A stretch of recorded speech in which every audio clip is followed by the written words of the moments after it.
The fire at the Appalachian Hollow coal mine erupted without warning, consuming everything in its path. The once bustling mine, a source of livelihood for so many, was quickly transformed into a nightmarish inferno. The air was thick with choking smoke, and the earth trembled as flames shot high into the night sky. Desperate shouts for help echoed from within the burning depths, but the intense heat and smoke made it impossible to get near. Villagers and fellow miners rushed to the scene, forming a human chain to pull out anyone they could, but it was a race against time, and the fire was winning. As the minutes turned into hours, the once hopeful cries soon became an overwhelming sense of helplessness. By the time the fire was finally contained, the once thriving mine was a charred ruin, and only a fraction of the miners had been rescued. When the smoke began to clear, the true devastation of the disaster became apparent. The surviving miners, barely able to stand, were pulled from the wreckage, their bodies covered in soot and ash. But it wasn't just the physical toll they had suffered. There was something deeply wrong with them. Their eyes were wide, unblinking, as if they had seen horrors no one should witness. Some were muttering incoherently, while others stood in complete silence, staring into the distance. The townsfolk tried to comfort them, but the survivors were far from the men they had been. Their faces, once familiar, were now twisted with something dark, something unnatural. It was clear that the fire had not just burned their bodies, but their very souls. The mountain air felt heavy, almost suffocating, as the survivors were carried away from the site. The usual chorus of birds and rustling leaves had been replaced by an eerie silence. It was as if the entire valley had held its breath, waiting for the inevitable. The fog that rolled in shortly after the fire gave the landscape a ghostly, otherworldly appearance. The town, once vibrant with life, was now cloaked in a deep sense of dread. People spoke in hushed tones, wary of the shadows that now seemed to stretch longer than before. It was as though the land itself was mourning for the souls that had been lost and for the horrors that had been unleashed. No one could shake the feeling that something had been awakened in the mountain, something that should never have been disturbed. In the days that followed, the survivors remained locked away, their minds unraveling. Rumors began to spread about what they had seen in the depths of the mine before the fire consumed it. Whispers spoke of strange movements in the shadows, of figures that shouldn't exist lurking in the dark. Some claimed to have heard voices, beckoning them deeper into the mine, calling them to uncover something forbidden. The survivors, though silent, would sometimes flinch at the mention of the fire, their faces contorting in terror. It was as if a dark presence had taken root within them, and they couldn't escape it. There were whispers of a shadowy figure. Some said it was a man. Others said it was something else entirely, standing just beyond the flames, watching, waiting. The community began to change as well.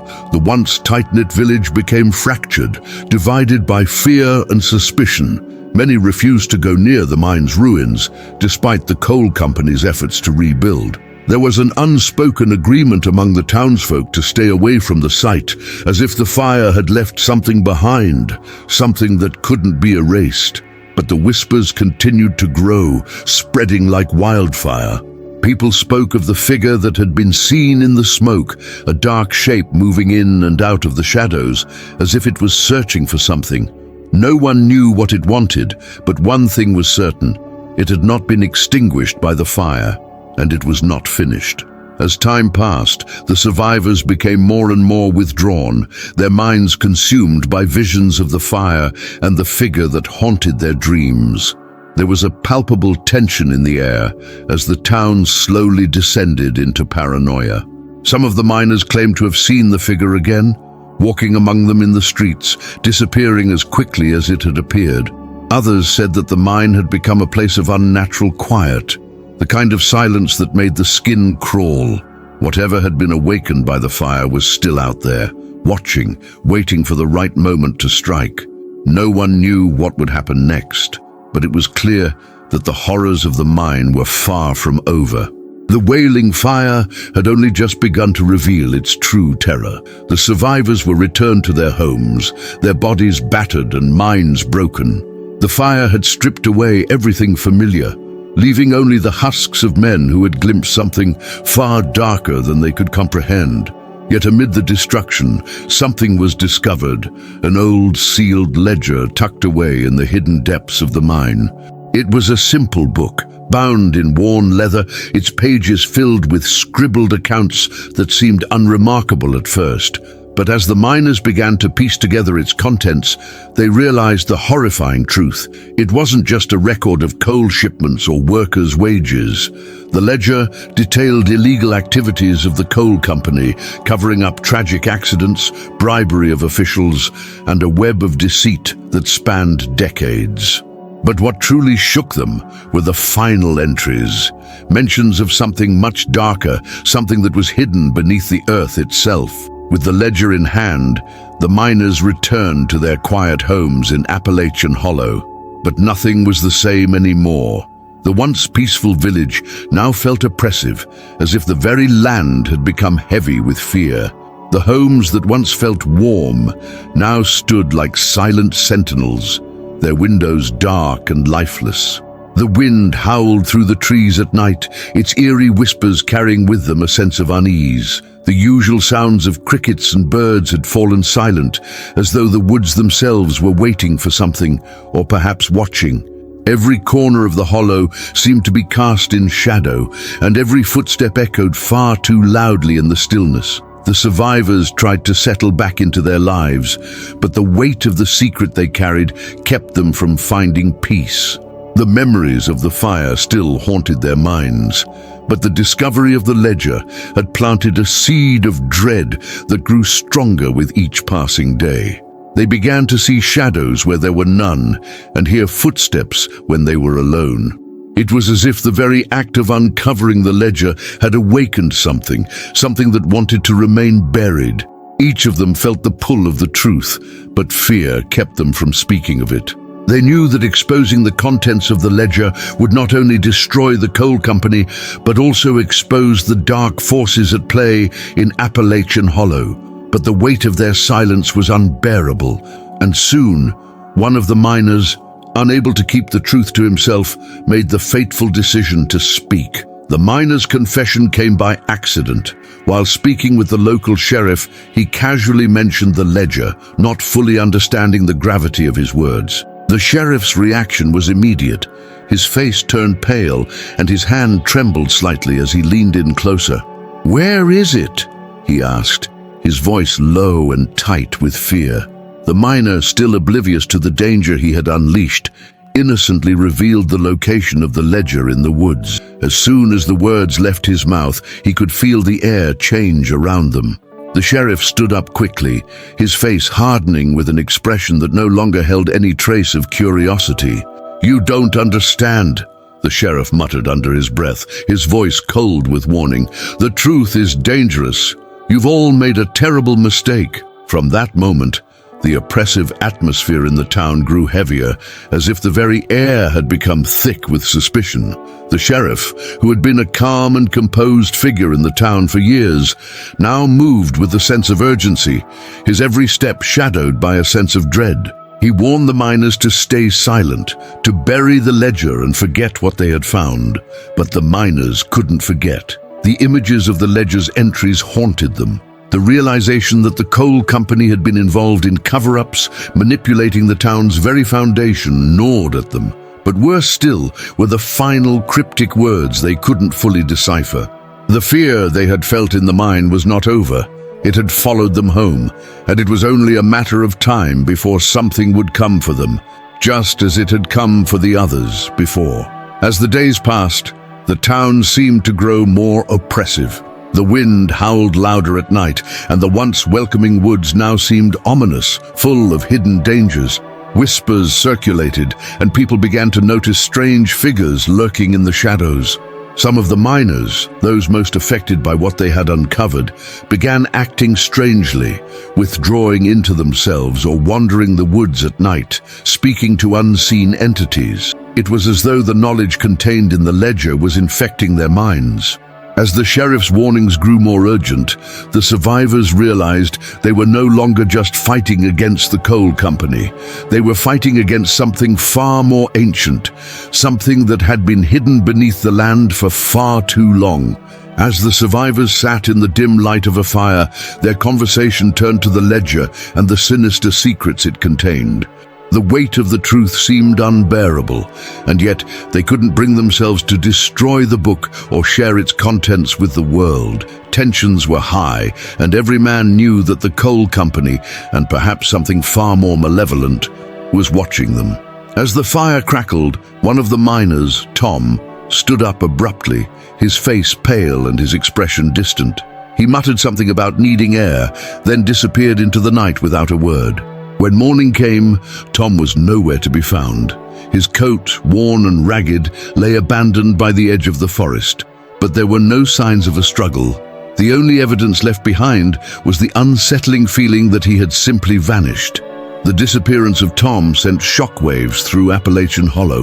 People who had once gathered at the local tavern now stayed locked in their homes, their faces drawn with fear. The sheriff, who had been growing increasingly paranoid himself, now stood in the town square, his voice low but urgent as he warned the community to remain vigilant. "There's something out there in the woods," he said, his eyes scanning the trees as if expecting something to emerge. "We don't know what happened to Tom, but you'd better keep your doors locked and your eyes open." The once calm and friendly town had become a place of fear. No one dared venture out after dark, and the usual sounds of laughter and conversation were replaced by the eerie quiet of closed homes and shuttered windows. As the days passed, whispers of a dark force controlling the town began to spread. People who had once greeted each other with smiles now avoided eye contact, speaking only in hushed tones. The survivors, who had once found solace in their shared trauma, now found themselves increasingly isolated, burdened with the knowledge they could never erase. Fear began to creep into every corner of Appalachian Hollow, and it was no longer just about the coal company. Something far older, far darker, seemed to be pulling the strings. Some spoke of an ancient curse on the land, of restless spirits seeking revenge for the horrors hidden deep in the earth. But whatever it was real, and it was watching them. The survivors began to see things. At first it was small, just glimpses of movement in the woods, figures that seemed to flicker in and out of existence. But as the nights grew longer, the sightings became more frequent. Shadows moved in the corners of their eyes, and strange shapes passed by their windows when they least expected it. The forest, once a place of serenity, now felt like an encroaching presence, its dark trees closing in on the town. The survivors tried to keep their composure, but the fear gnawed at them. They couldn't shake the feeling that they were being watched, hunted for the knowledge they held. Every rustling of leaves, every gust of wind felt like the footsteps of something or someone waiting to claim them. One night, after the moon had risen high in the sky, strange knocks echoed through the survivors' homes. At first, it seemed like a mistake, a trick of the wind, but then it came again, a slow, deliberate series of knocks at their doors. The survivors, already on edge, grew frantic. They peered through their windows, their hearts racing, but saw nothing but the shadowy outline of the trees outside. The knocks continued, relentless, growing louder with each passing minute. It felt as if the town itself was being drawn into a suffocating darkness, one that none of them could escape. Some of the survivors barricaded themselves inside, refusing to open the door, while others whispered about the figure that had been following them in the woods. The feeling of paranoia began to take over every part of their lives. The survivors couldn't trust anyone, not even themselves. They looked over their shoulders at every turn, and every time a door creaked or a floorboard groaned, their hearts would leap in their chests. They knew they were being hunted, but by what they couldn't say. Some of them started having vivid dreams of Tom, his face twisted in fear, his eyes pleading for help as if something invisible was closing in on him. The town was gripped by a palpable fear, and every shadow seemed to conceal the thing that had taken Tom. The more they tried to understand the truth, the more they realized they were spiraling deeper into a nightmare from which there was no escape. The survivors, still haunted by the disappearance of Tom, couldn't ignore the pressing need to understand what they had uncovered in the ledger. They gathered in secret, their hands trembling as they pored over the ancient pages. The records were worse than they had imagined. The coal company's corruption stretched far beyond just accidents and cover-ups. It had ties to local government officials, bribing them to hide deaths, accidents, and violations. The fire that had ravaged the mine wasn't some tragic accident. It was deliberate. The company had orchestrated it, a cold and calculated move to silence the truth and bury whatever secrets lay buried beneath the mountain. As they read, the air seemed to grow thicker, the oppressive weight of their discovery closing in around them. The survivors knew they couldn't let the truth remain hidden. But with every piece of evidence they uncovered, they began to realize the depth of the coal company's control over the town. It wasn't just a business. They were part of a system, a dark and sinister network that had been manipulating the town and perhaps the entire region for decades. The mine, once a place of employment, was now revealed as a death trap, built on the backs of workers who were nothing more than expendable commodities. The air grew heavier with every passing moment as they dug deeper into the ledger's secrets, uncovering the horrifying lengths the company had gone to in order to protect its power and wealth. Every page they turned revealed something darker, something more unsettling than they could have imagined. With the new knowledge weighing on their minds, the survivors decided to revisit the mine's ruins. The place was a graveyard, filled with the charred remnants of what had once been a bustling industry. The remains of the fire still lingered in the air, the smell of burnt wood and rot permeating the atmosphere. As they approached the rubble, the oppressive silence of the site settled over them. It felt as though the land itself was mourning, holding onto the memory of the lives lost in the fire. The trees surrounding the mine stood tall and lifeless, their branches hanging like twisted fingers in the moonlight. The ground was scorched, and the remnants of twisted metal and broken timber seemed to whisper in the wind. There was something in the stillness, a sense of watching, as if something malevolent lurked beneath the wreckage, waiting to consume anyone who dared to uncover its secrets. As the survivors moved deeper into the ruins, one of them, John, a man who had once been a pillar of the community, began to unravel. His eyes, wide with terror, darted around the desolate site, and his hands shook uncontrollably. He mumbled under his breath something about whispers in the dark, his voice barely audible over the rustling of the wind. The others tried to calm him, but it was clear he was slipping further into madness. His mind seemed to be fracturing, torn apart by the horrors they had uncovered. The weight of their discoveries, combined with the oppressive atmosphere of the mine, had taken a toll on him. The survivors could no longer ignore the fact that the evil they had uncovered had a deeper, more insidious influence on their minds. It wasn't just the company they had to fear, it was the very land itself. The paranoia began to spread through the group, feeding on their fears and doubts. As they continued to explore the ruins, each of them began to feel the oppressive presence of something watching them from the shadows. Every creak of the old wood, every gust of wind seemed to bring with it the promise of danger. They were no longer just exploring the remnants of a mine, they were walking through a tomb, a place where the dead were not at rest. The whispers grew louder in John's ears, and he stumbled, his face pale and drenched in sweat. The others began to hear it too, the faint, distant murmurs that seemed to come from deep within the earth. The mine was not just a place of tragedy, it was a place of evil, and it was now calling to them, drawing them deeper into its cursed depths. As the survivors retreated from the mine, the weight of what they had discovered seemed to follow them. The air felt colder, and the once familiar town now seemed foreign and hostile. They were no longer safe in their own homes.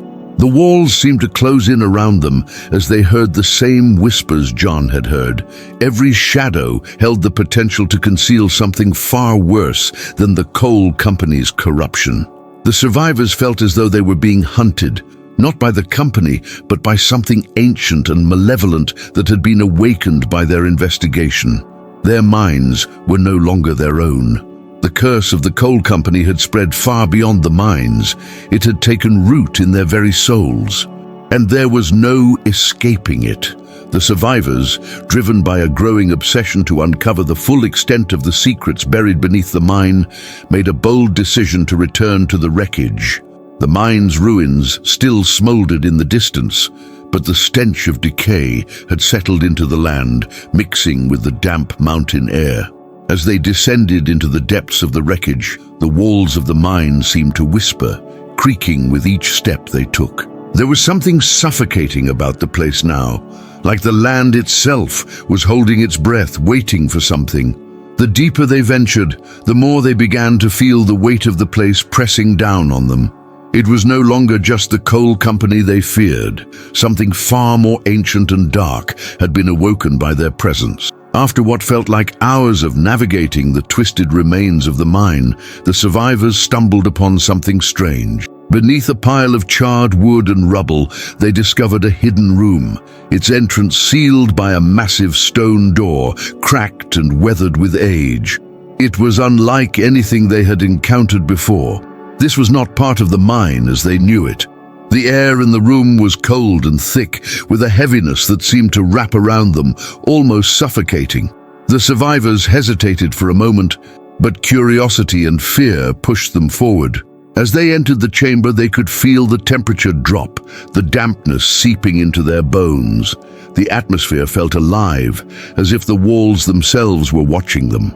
Inside, the room was smaller than expected, but what they found there was far worse than anything they could have imagined.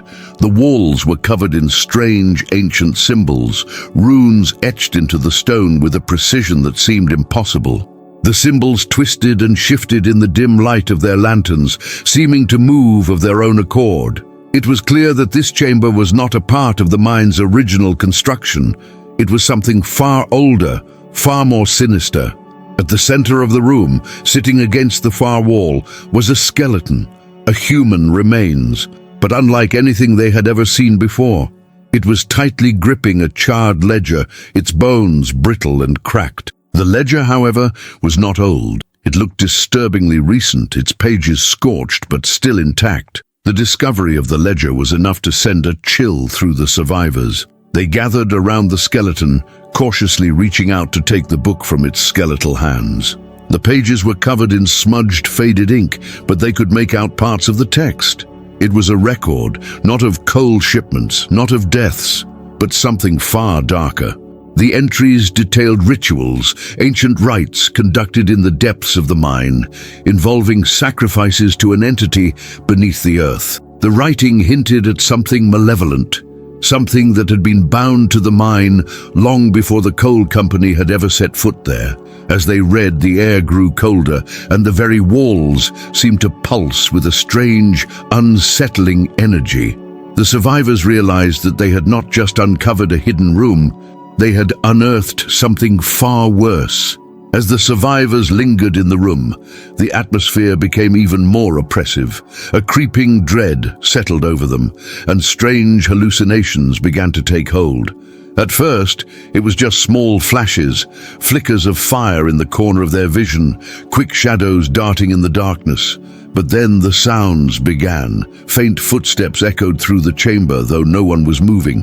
The sound was faint at first, but it grew louder, coming from somewhere deeper within the mine. It was as if someone, or something, was walking just out of reach, following them through the dark corridors.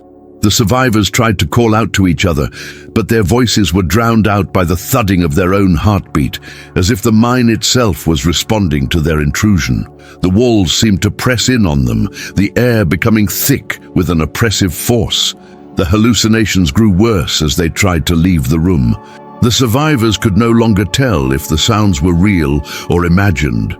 The faint crackling of fire, the hiss of whispers, they were everywhere. Shadows stretched and warped, taking on grotesque forms that danced along the walls, just out of sight. The survivors' eyes played tricks on them, their minds breaking under the pressure of the cursed room. One of them, Mark, stumbled and fell to the ground, gasping for breath as he clawed at his face, convinced that something was crawling beneath his skin. His body convulsed as if racked by some unseen force. The others, paralyzed by fear, could only watch as the horrors in their minds manifested in front of them. It was clear that something alive was in the mine, and it was not human. The room, the symbols, the skeleton, it was all a part of a twisted design, and now they were trapped in it. The survivors had been living in constant fear, their minds filled with the dark secrets they had uncovered in the mine. The weight of the knowledge they carried was unbearable, but they had no choice but to press forward. However, their unity began to fracture when one of them, John, made a fateful decision. Desperate to protect himself and his family, he secretly met with a representative from the coal company, offering to reveal their findings in exchange for a promise of safety. John believed the company's lies, convincing himself that he could escape the dark forces they had unearthed. But his betrayal came at a heavy cost. The moment he divulged their location, the company moved in quickly, setting a trap to eliminate anyone who might stand in their way. It wasn't long before the survivors felt the first signs of danger. The once peaceful woods around Appalachian Hollow now felt like an impenetrable labyrinth. The trees twisted and bent in unnatural ways, as if the forest itself had turned against them. The wind howled through the branches, making eerie, creaking noises that seemed to echo with the whispers of those who had come before. The survivors tried to flee through the woods, but the land itself seemed to shift around them, hiding the company's enforcers who stalked them from the shadows.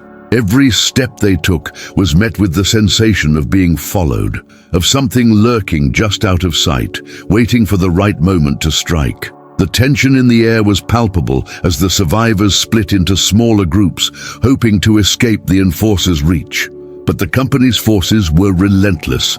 The survivors had barely begun to understand the extent of the danger they were in when they were ambushed. Men dressed in dark clothing and carrying rifles appeared seemingly out of nowhere, emerging from the trees like phantoms.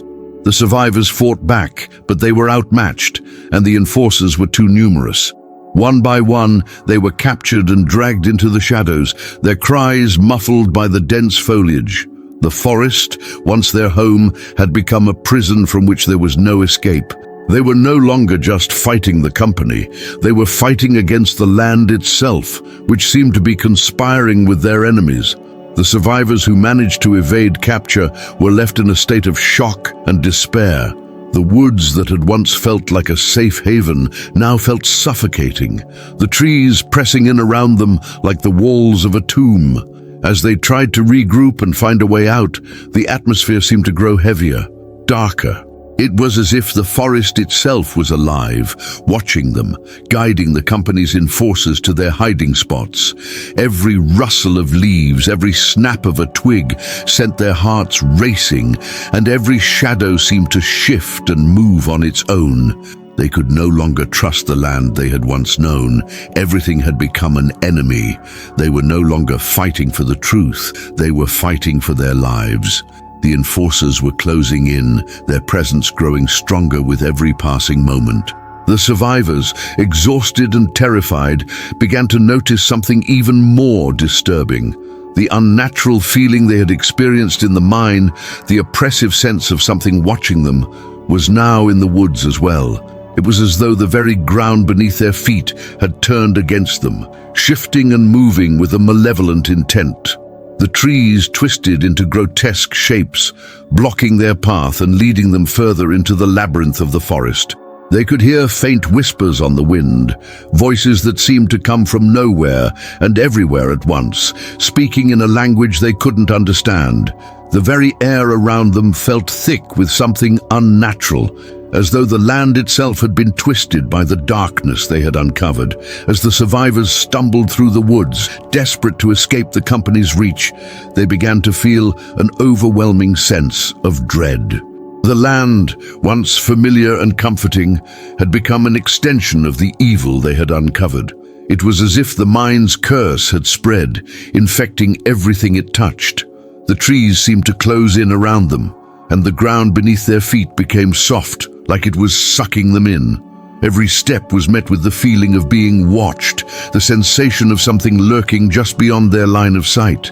They were no longer just running from the coal company. They were being hunted by something far more ancient, something that had always been there, waiting for the moment when they would uncover its secrets.